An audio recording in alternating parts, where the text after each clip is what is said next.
Ever wanted to tap that inner spy, but you've never shot a handgun before, like me? Sealed Mindset in New Hope wants you. CEO Larry Yatch is a retired Navy SEAL. You a cop? You a cop.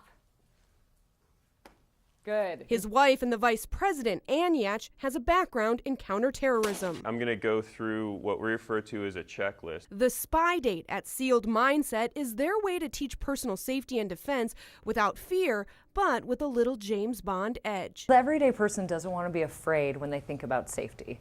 And most normal people don't ever want to kick, punch, or fight their way to safety. So what we try to do is teach in a non-fear-based manner. Avoidance is where it all begins, because if you can avoid the situation, you can be safe 99% of the time, and it's really the smartest thing to teach children too. But a good way to sell it to people is to have a little fun, and you have these couple theme type nights, which I think sound very intriguing. Tell me a little about that. Yeah, so we do a spy date, which is basically an entry point into the world of espionage. So I take a little bit of my background in counterterrorism, and I give people covert identities. So they show up, they have a different identity that they have to play out for the entire evening. We roll competitions into it, so they compete against their other identities.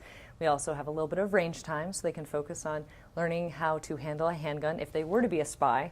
And then at the end, we have a little surprise where they get to defuse a bomb. So it's adding the sexy and the exciting back into date night, which, as we all know, most people don't really want to do dinner and a movie anymore. But there's really a basis of important knowledge under there, too, that you think people should know. That is correct. So we teach you the fundamental knowledge that you need to stay safe, but in a way that makes it fun so you can remember it and apply it to your life. Like the proper stance and grip to shoot a handgun, Larry gave me a 15-minute lesson. So we've got feet shoulder width apart, right foot slightly back, so just about an inch or two back, hips back, shoulders forward. First, with a laser gun. You're going to grip it front to back. Yep. But notice how even with these fingertips loose, the gun's still strong in your hand. The thumb goes up and your fingertips stay kind of loose. So you're vicing it front to back. Right. Then the index finger goes under the trigger guard, and then turn your palm up, and that's going to allow it to go forward. And then point that thumb like a straight line from the tip of your thumb all the way down your arm.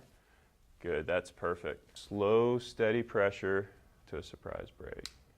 That was dead on. Then it's down to the shooting range for my first shot at using the real thing. Keeping your grip tight, slowly and steadily increase the pressure.